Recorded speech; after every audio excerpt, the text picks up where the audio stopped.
Assalamualaikum warahmatullahi wabarakatuh. Kami dari kelompok 8 Teori Akuntansi akan membahas tentang akuntansi pembiayaan ijarah. Anggota kelompok 8 terdiri dari Nidia Ayu Milanda dengan NIM 069, Muhammad Rizkiansah dengan NIM 079, dan Nulu Ilfathiana dengan NIM 093. Di sini kami dari kelompok 8 memiliki 8 pembahasan. Yang pertama, pendahuluan. Yang kedua, prinsip ijarah. Yang ketiga, akuntansi pembiayaan ijarah. Yang keempat, AAOIFI FAB, akuntansi ijarah dan ijarah muttahiyah bitamlek. Yang kelima, al-ijarah tumma al-ba'i. Dan yang keenam atau yang terakhir ialah ijarah. Pendahuluan. Pembiayaan ijarah adalah konsep yang dikenal baik yang digunakan dalam industri perbankan syariah, terutama untuk pembiayaan kendaraan bermotor dan peralatan. Konsep ijarah meskipun memiliki beberapa kesamaan dengan sewa konvensional, memiliki sejumlah karakteristik unik yang didirikan oleh syariah. Konsep ini tidak hanya bebas riba, tetapi juga mempresentasikan kerjasama hak dan kewajiban antara lessor muajir dan lissi mu'tajir menurut syariah. Prinsip ijarah. Secara harfiah, ijarah berarti memberikan sesuatu atas sewa. Dalam fikih Islam, ijarah juga dapat merujuk pada upah yang dibayarkan kepada seseorang berdasarkan jasa yang diberikan olehnya. Dalam konteks perbankan Islam, ijarah dapat didefinisikan sebagai proses di mana penggunaan properti tertentu ditransfer ke orang lain dengan imbalan sewa yang diklaim darinya. Ijarah adalah kontrak pertukaran di mana satu pihak menikmati manfaat yang timbul dari pekerjaan oleh pihak lain sebagai imbalan atas jasa yang diberikan. Fitur dasar dari ijarah adalah di mana satu pihak diberikan hak untuk menggunakan jasa seseorang atau aset tertentu dari pihak lain untuk dipertimbangkan. Akad ini tidak melibatkan pengalihan kepemilikan kepada pihak lain karena tidak ada niat untuk membeli atau memiliki objek ijarah oleh pihak yang berkepentingan. Namun, seiring berjalannya waktu, konsep ini berkembang menjadi transaksi dengan fitur yang lebih kompleks sehingga menimbulkan variasi dari struktur dasar transaksi ijarah seperti pembiayaan ijarah. Biasanya, ijarah digunakan untuk membiayai perolehan aset, di mana bank memperoleh aset atau aset yang relevan dan selanjutnya menyewakan aset tersebut kepada pelanggan untuk jangka waktu tertentu dengan basis sewa-sewa. Akuntansi pembiayaan ijarah AAOIFI mendefinisikan ijarah sebagai kepemilikan hak atas manfaat penggunaan aset sebagai imbalan atas pertimbangan. Adapun leasing, IAS 17 mendefinisikan sewa sebagai perjanjian di mana lessor menyerahkan kepada lessee dengan imbalan sewa hak untuk menggunakan aset untuk jangka waktu yang disepakati. Definisi ini menangkap unsur pertukaran hasil untuk transaksi uang. Namun demikian, definisi yang diberikan oleh AAOIFI dilengkapi dengan persyaratan tambahan, yaitu atas membedakan ijarah dari leasing konvensional. AAOIFI FAS 8 menyatakan bahwa pemenuhan kemaslahatan harus bersifat mubah dan kemaslahatan harus sesuai dengan syariat. Hal ini untuk memastikan bahwa ijarah hanya menandakan pengaturan seperti itu, di mana baik hasil dan pengembaliannya diperoleh oleh syariah. Standar AAOIFI tentang ijarah menyatakan bahwa ketika sewa tidak termasuk janji bahwa hak legal akan diberikan kepada penyewa, itu diklarifikasikan sebagai ijarah operasi, dan jika ada janji itu adalah ijarah muttahiyah bitamlek. Pada dasarnya, perbedaan halus antara ijarah dan ijarah muntahiyah bitamlek terletak pada pra-eksistensi janji itu, di mana sewa diakhiri dengan hak yang sah, beralih ke penyewa melalui salah satu dari hadiah pengalihan kepemilikan sah tanpa pertimbangan, imbalan token atau jumlah lain sebagaimana ditentukan dalam sewa, transfer sebelum akhir sewa dengan harga yang setara dengan sisa angsuran ijarah, atau pengalihan secara bertahap hak kepemilikan penjualan aset sewaan. Kerugian yang disebabkan oleh kesalahan lisi tidak ditanggung oleh lessor, tetapi oleh lisi sendiri. Namun, biaya pemeliharaan harus diambil dari kantong lessor karena kewajibannya untuk memelihara aset. Aturan hukum 1/6 merangkum prinsip-prinsip di atas yang menyatakan harta sewa adalah tanggung jawab lessor selama ijarah, kecuali jika penyewa melakukan kesalahan dan kelalaian. Adapun hak lessor, AAOIFI FAS 8 menguraikan bahwa penyewa harus menggunakan aset sewa dengan cara yang sesuai atau sesuai dengan praktik umum dan mematuhi kondisi yang dapat diterima dalam syariah. Dia juga harus menghindari penyebabkan kerusakan pada aset sewaan dengan penyalahgunaan melalui kesalahan atau kelalaian. Oleh karena itu, dalam akad ijarah, hak milik dan hak pakai diperlakukan berbeda karena dapat dipisahkan menurut hukum niaga Islam. Sebaliknya, tidak ada perbedaan antara hak kepemilikan dan hak pakai hasil menurut AIS 17. Dengan kata lain, tidak akan pernah ada pemindahan hak pakai hasil. Dalam kasus ijarah muttahiyah bitamlek, perpindahan kepemilikan hanya terjadi ketika kedua belah pihak membuat kontrak yang terpisah dari kontrak ijarah. Kontrak kedua dibuat ketika janji terpenuhi. AAOIFI FA8 Akuntansi Ijarah dan Ijarah Muttahiyah Bitamlek.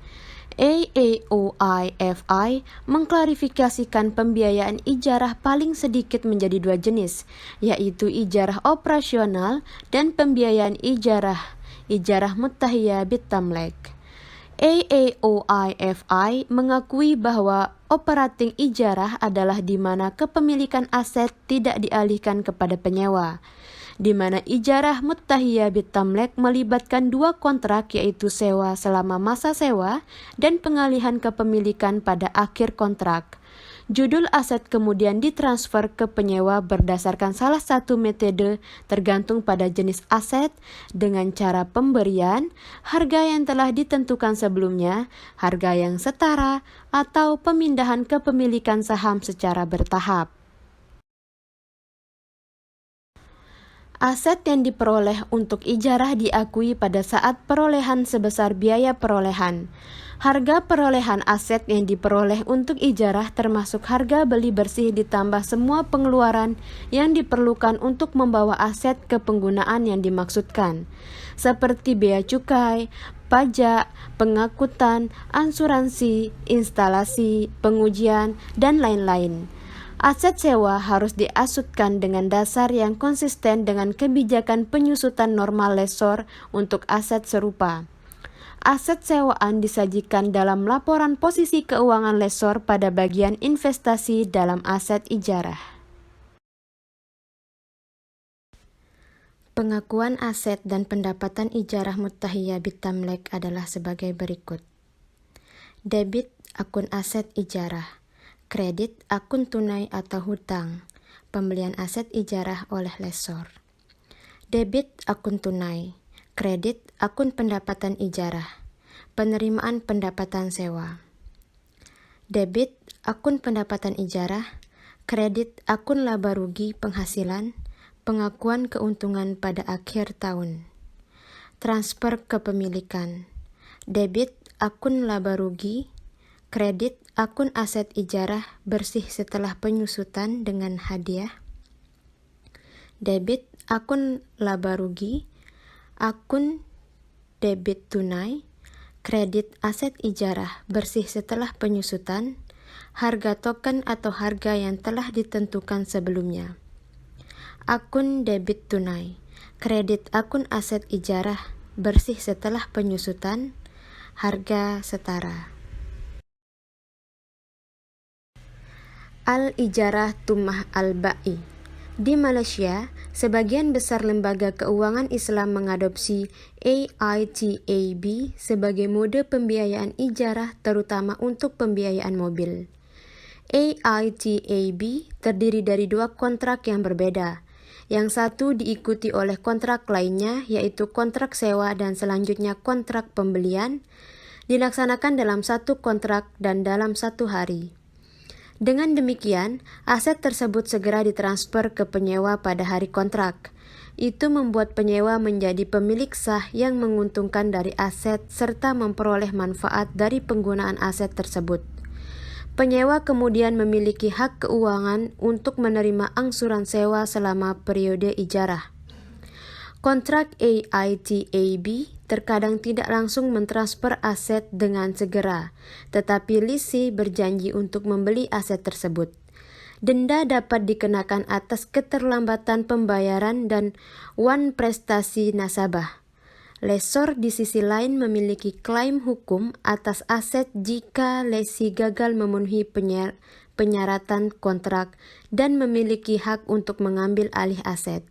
Semua biaya yang terkait dengan aset akan ditanggung oleh penyewa sebagai pemilik manfaat termasuk asuransi takaful untuk melindungi aset dan biaya pajak jalan. Pengakuan aset dan pendapatan AITAB. Debit akun pembiayaan AITAB, pembiayaan plus keuntungan. Kredit akun tunai atau hutang. Kredit akun pendapatan pembiayaan diterima di muka. Pengakuan pembiayaan ijarah. Debit akun tunai. Kredit akun pembiayaan AITAB, kwitansi sewa. Debit akun pendapatan pembiayaan ditangguhkan. Kredit akun laba rugi, pengakuan pendapatan ijarah. Ijarah. Substansi ijarah mengacu pada substansi ekonomi dan dalam konteks manfaat ijarah atau manfaat dari penggunaan aset. Bentuk mengacu pada bentuk hukum dan mewakili kepemilikan sah atas aset. Akuntansi konvensional, khususnya leasing, mengadopsi pendekatan, sehingga dalam hal akuntansi, leasing harus lebih mencerminkan substansi ekonomi daripada bentuk hukum. Karena lessee mendapat manfaat dari aset dan aset tersebut secara sah menjadi milik lessor, maka aset tersebut akan diakui dalam buku lessee. Dalam buku lessor tidak akan diakui sebagai aset mereka, tetapi hanya sebagai piutang. Untuk mewakili hak lessor, karena penerima manfaat dari aset adalah lessee, maka biaya yang timbul dari penggunaan aset harus ditanggung oleh lessee dan bukan pemilik yang sah yaitu lessor. IFRS mengadopsi konsep substance over form over right dalam mengakui transaksi keuangan. Yang dimaksud dengan zat di sini adalah substansi ekonomi dari transaksi-transaksi tersebut dan bentuk berarti bentuk hukum dari transaksi-transaksi tersebut. Namun, banyak ahli hukum Islam lebih memilih bentuk daripada substansi. AAOIFI dalam standarnya tentang ijarah lebih memilih bentuk hukum daripada substansi akuntansi dan pelaporan keuangan ijarah muttahiyah bitamlek. Ijarah muttahiyah bitamlek sebenarnya adalah dua kontrak sewa selama masa sewa dan pelepasan pada akhir periode. FAS 8 mencerminkan bentuk hukum dan mengadopsi pendekatan dua transaksi ketika mereka menentukan perlakuan akuntansi untuk ijarah. Disinilah hak hukum pemilik lessor aset ijarah tercermin dan diakui sebagai aset tetap lessor. Berdasarkan AAOIFI FAS 8, bank membawa aset tetap yang disebut aset ijarah yang disewakan kepada penyewa, diikuti dengan pelepasan aset pada akhir periode. Substansi ijarah mengacu pada substansi ekonomi dan dalam konteks manfaat ijarah atau manfaat dari penggunaan aset. Bentuk mengacu pada bentuk hukum dan mewakili kepemilikan sah atas aset. Akuntansi konvensional khususnya Lessing mengadopsi pendekatan substance over form, sehingga dalam hal akuntansi Lessing harus lebih mencerminkan substansi ekonomi daripada bentuk hukum. Dalam buku Lesor, tidak akan diakui sebagai aset mereka, tetapi hanya sebagai piutang. Untuk mewakili hak Lesor Bank, IFRS mengadopsi konsep substance over form override dalam mengakui transaksi keuangan. Yang dimaksud dengan zat di sini adalah substansi ekonomi dari transaksi-transaksi tersebut, dan bentuk berarti bentuk hukum dari transaksi-transaksi tersebut. Ada dua implikasi jika bentuk hukum atas substansi diadopsi. Yang pertama, bank harus menanggung semua biaya insiden kepemilikan. Dengan demikian, bank akan menanggung biaya dan risiko yang jauh lebih besar karena sebagai lessor, mereka harus menanggung biaya pemeliharaan aset ijarah. Yang kedua, karena transaksi mencerminkan dua transaksi, hal itu dapat menyebabkan biaya yang lebih tinggi daripada pajak berganda persyaratan peraturan yang lebih ketat, implikasi hukum dan lain-lain. Ketiga, sejauh menyangkut akuntansi, neraca bank syariah akan membawa lebih banyak aset tetap dan mungkin mengekspos mereka pada risiko dan kebutuhan modal yang lebih besar. Semua masalah ini adalah di antara banyak masalah luar biasa yang perlu diselesaikan oleh otoritas terkait. Thank you, terima kasih. Sekian presentasi dari kelompok 8.